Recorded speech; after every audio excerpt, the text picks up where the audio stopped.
이번에는 섹터 얘기해 보겠습니다. 바로 블록체인과 관련된 여러 가지 아이디어인데요.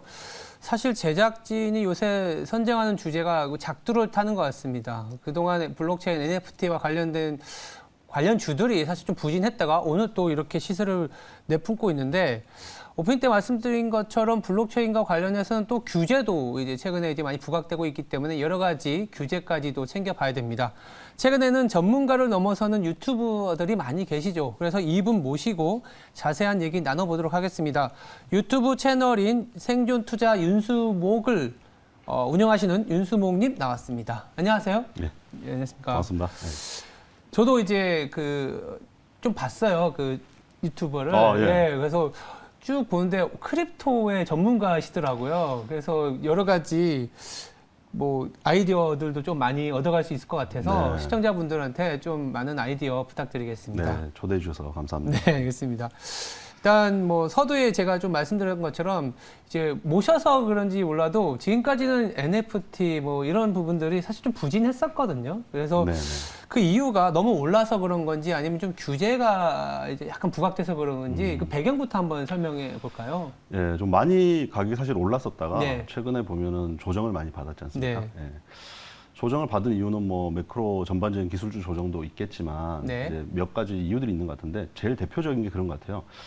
저는 이제 주가를 계속 트래킹하는 사람은 아니다 보니까 네. 가상자산 시장 관점에서 좀 네. 말씀드리자면 NFT 쪽 게임, 특히 이제 우리나라 같은 경우는 NFT는 주로 게임주들이 많습니다. 관련주들이. 그렇죠. 예.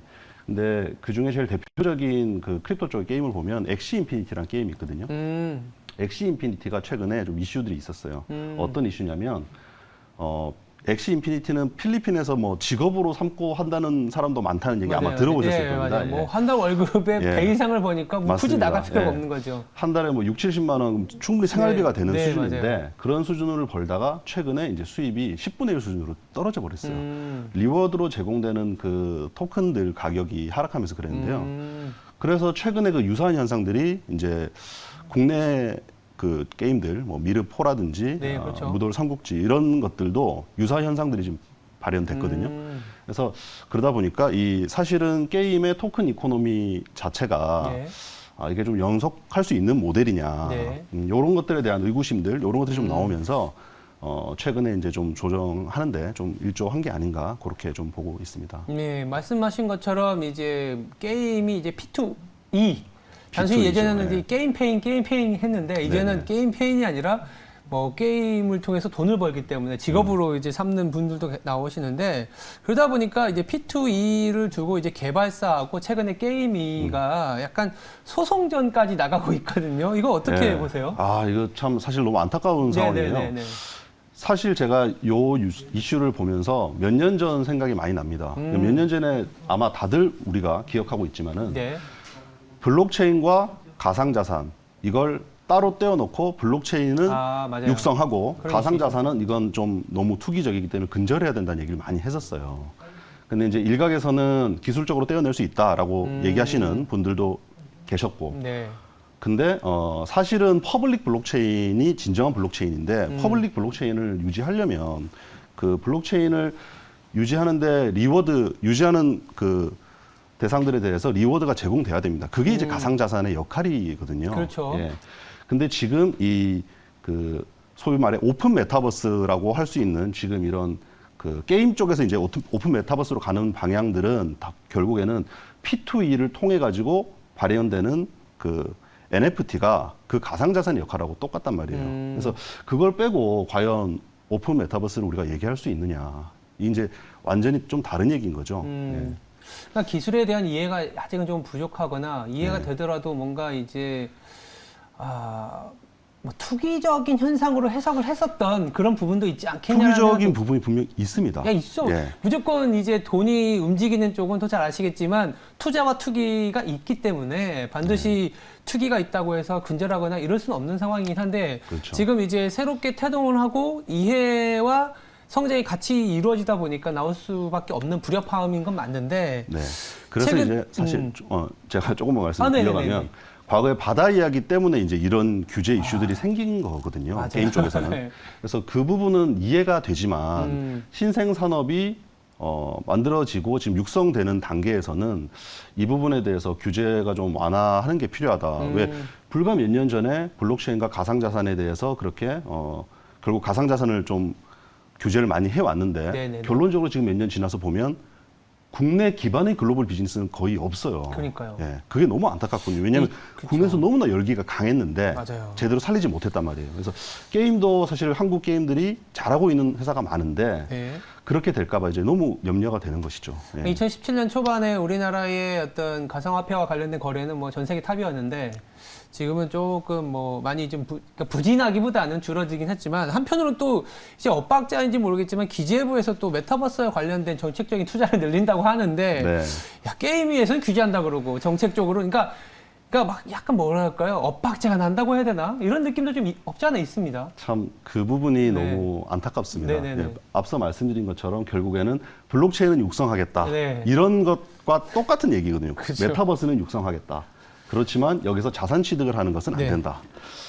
그 모양새는 사실은 너무나 비슷한 거기 때문에 부처별로 이제 뭐 관점이 다를 수 있습니다. 그렇지만 어쨌든 이것이 떼어놓고 얘기할 수 없는 부분이라는 부분이 좀 안타깝고 그래서 게임이도 이 부분에 있어서는 조금 열린 시각으로 바라봐 주시면 좋겠다. 예, 그런 생각을 하고 있습니다. 뭐 이야기를 나누다 보니까 계속 규제라든지 여러 가지 새로운 이제 입법에 관련된 얘기를 할 수밖에 없는데 이 질문까지 드리고 이제 좀 더 아이디어를 찾아보면 네. 이제 블록체인 협회 그러니까 뭐냐 하면 트래블 룰이라는 어떤 네, 표준안이 내년 3월부터인가요? 이걸 시행을 한다고 하는데 예, 예. 간단하게 어떠한 내용이고 어떠한 영향을 미칠 수 있을지 예, 부탁드립니다. 트래블 룰은 이제 그 가상자산을 이동할 때 네. 모든 걸 이제 KYC라고 해서 Know Your Customer입니다. KYC가. 그래서 그 개인의 정보에 대해서 명확하게 신원에 대한 걸 확인을 하고 그렇죠. 그리고 이동 경로에 대해서 파악하겠다라는 관점이거든요. 예. 그래서 사실은 트래블 룰은 글로벌리 전개되고 있는 것인데 국내에서 좀 가장 빨리 하는 축입니다. 근데 문제는 뭐냐면 이렇게 먼저 하게 될 경우에 해외 거래소 같은데 보유하고 있는 자산이 국내로 예. 들어오는 것까지는 괜찮지만 국내에서 나가기는 어려워질 거거든요. 당분간 초기에는 그렇게 될 겁니다. 그렇게 되면은 저는 약간 염려되는 부분은 네네 기존에도 이제 김치 프리미엄이라고 해서 맞아요. 원래 우리가 자산이라는 건 일물 일가의 원칙이 작동하도록 돼 있는데 이제 뭐 국내 해외 간의 자금 이동이 원활하지 않다 보니까 이제 뭐 가끔은 프리미엄이 끼기도 하고 또는 디스카운트 되기도 하고 하는데 이게 좀 과열되다 보면 트래블 룰 초기에는 좀 심각한 김치 프리미엄이 끼는 그런 약간 부작용도 있지 않을까. 그게 약간은 염려가 되고요. 예. 예. 그런 것 같아요. 우리는 이제 트래블 룰 같은 경우에는 사실은 필요한 건 맞아요. 왜냐하면 우리가 보통 해외에 송금할 때 스위프트라 그래서 그 네, 자기의 어떤 공급 그 고객의 정보가 없는 이상은 사실은 이제 블랙머니화 되는 거기 때문에 맞습니다. 예. 필요한 건 맞지만 우리가 보통 어떤 산업을 살릴 때는 파지티브 시스템이냐 네거티브 시스템이냐가 중요하잖아요. 그렇습니다. 근데 예. 초기엔 사실 네거티브 시스템으로 가야죠. 이제 이거 안 되고 다 해봐 막 이런 식이 해야 되는데 그렇죠. 약간 파지티브 시스템으로 자꾸 해당되는 것만 걸고 넘어지면 산업이 클 수 있는 파이가 계속 작아지는 부분이라서 예. 저도 조금만 안타깝게 취지는 생각했는데 뭐 기본적으로 좋은 예, 취지입니다. 맞아요. 예. 맞는데 이제 처음에 도입하는 좀 거고 걱정이 되네요. 알겠습니다. 예. 그렇다면 네. 지금부터는 조금 아이디어가 될 수 있는 거 좀 얘기를 네. 해보면 최근에 이제 업계에서도 이제 NFT도 좀 나왔었고 네, 네. 이렇게 관심 받는 이슈 떼지는 이벤트가 좀 있을 것 같아요. 최근에 NFT 쪽에서는 해외에서는 사실 제일 핫한 부분이 뭐냐면은 그 스포츠 패션 브랜드들 있지 않습니까? 네. 그런 쪽에서 NFT 발행을 음. 대형 그런 스포츠 브랜드들이 적극적으로 하고 있어요. 음. 그래서 혹시 스테판 커리 좋아하십니까? 예, 그 농구 선수. 예. 지금 제일 잘 나가고 있는 게 사실은 이제 농구 그 장면을 NFT화 시켜서 막 팔고 그러잖아요. 아, 예. 그거는 이제 칩샷이라고 해서 아. 이제 몇 달 전에 유행했던 것인데 네네네. 오늘 아침에 이제 언더아머에서 스테판 커리의 그 운동화를 네네네. 이제 NFT로 발행을 했어요. 아. 오전 10시에 했거든요. 제가 이제 저도 그거 사려고 한 약 3,000개 정도밖에 안 되는 물량이었는데 오늘 아침에요? 예. 아, 엄청 제가 낚였는데? 저도 줄 섰는데 네. 이제 너무 경쟁이 치열해서 저도 못 받았습니다. 아. 330불 정도였는데 끝나고 나서 바로 지금 4이더 정도. 4이더면은 이제 원화로 한 2천만 원 정도 됩니다. 2천만 원. 예. 40만 원에 산 사람이 바로 2천만 원짜리 된 거죠. 근데 이런 식으로 이제 그 약간 스포츠 마케팅이기도 하면서 네네. 패션 브랜드들이 우리는 MZ 세대들을 공략하기 위해서 메타버스에서 이런 운동화를 신을 수 있다. 왜? 그 운동화가 디센트럴랜드니 뭐 샌드박스, 갈라게임 이런 여러 게임들에서 다 활용할 수 있는 운동화입니다. 예. 왜? 블록체인 상에서 퍼블릭 블록체인 상에서 발행이 된 거기 때문에 그렇거든요. 맞아요. 예. 그래서 이제 뭐 언더아머도 그랬고 최근에 나이키나 아디다스 이런 곳들이 다 그런 활동들을 해왔습니다. 예.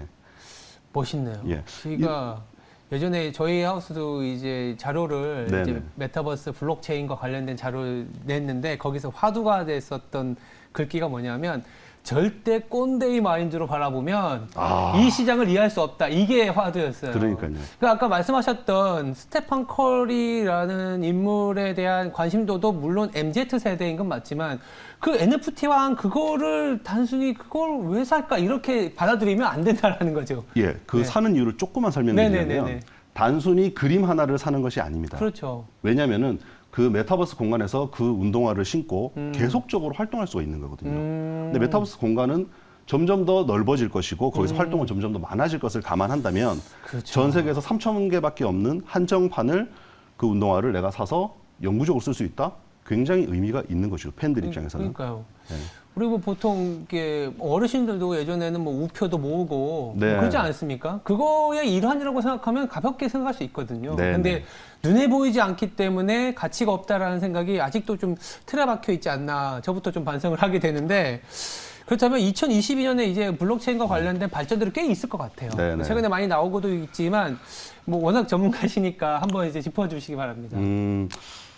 뭐 다양한 분야가 아마 내년에는 더 폭발적인 성장이 있을 것으로 그렇게 기대를 하고 있습니다. 네네네. 이제 최근에 이제 뭐 이런 크립토 산업에 되게 좋은 리포트들을 많이 내고 있는 메사리라는 회사가 있습니다. 아, 그 회사에서 2022년도 전망한 내용에 보면 네. NFT 시장이 내년에 현재의 100배 정도로 폭발할 것으로 예상을 하고 있어요. 100배요? 예. 그러면 제가 이제 서두에 뭐 그 플레이 투 원 게임 중에 엑시 같은 얘기를 하면서 뭐 지속성에 대한 염려들 이런 것들을 하고 있다고는 했지만 네. 그 100배 커진다는 얘기는 어떤 의미냐면 네.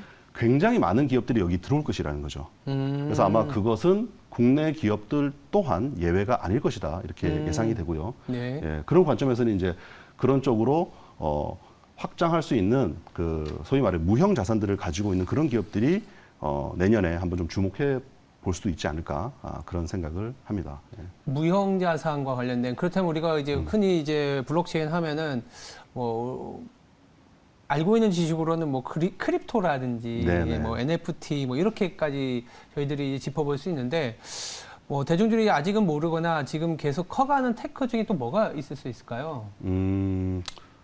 새로운 테크 주요한 테마는 사실은 이제 지금 NFT 그리고 디파이. 디파이. 예, 디파이라는 건 탈중앙화 금융이라고 해서 그렇죠. 이제 예, 크립토를 가지고 뭐 이자를 받고 스테이킹을 하고 또 대여하기도 하고 하는 그런 것들인데. 근데 안 그래도 아침에 뉴스를 보니까 피치에서 스테이블 네. 코인을 발행할 수 있는 스테이블 코인의 발행사가 전통 금융주의 크나큰 위협이 될 수 있다 이런 식으로도 나오더라고요. 맞습니다. 그게 예. 이제 디파이와 관련된. 예.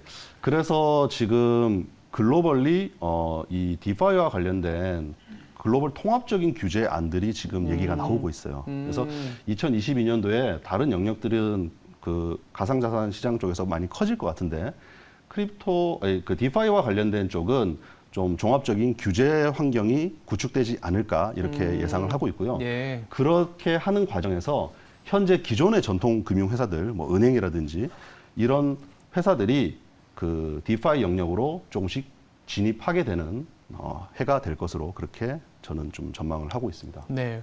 금융으로까지 넘어오게 되면 산업의 어떤 속도는 굉장히 폭발적으로 저는 늘어날 거로 개인적으로 생각을 하고 있기 때문에 내년에 뭐 말씀하셨던 것처럼 100배의 어떤 성장이라는 거는 우리가 알 수 있는 모든 기업들이 또 달려든다고도 할 수 있는 예. 거기 때문에 지속적인 관심이 필요해 보입니다. 시간이 조금은 모자란 게 안타까울 정도였고요. 다음에 한 번 더 나와 주십시오. 아유, 감사합니다. 네. 예. 지금까지 생존투자 윤수목의 윤수목 님이었습니다. 감사합니다. 예, 감사합니다.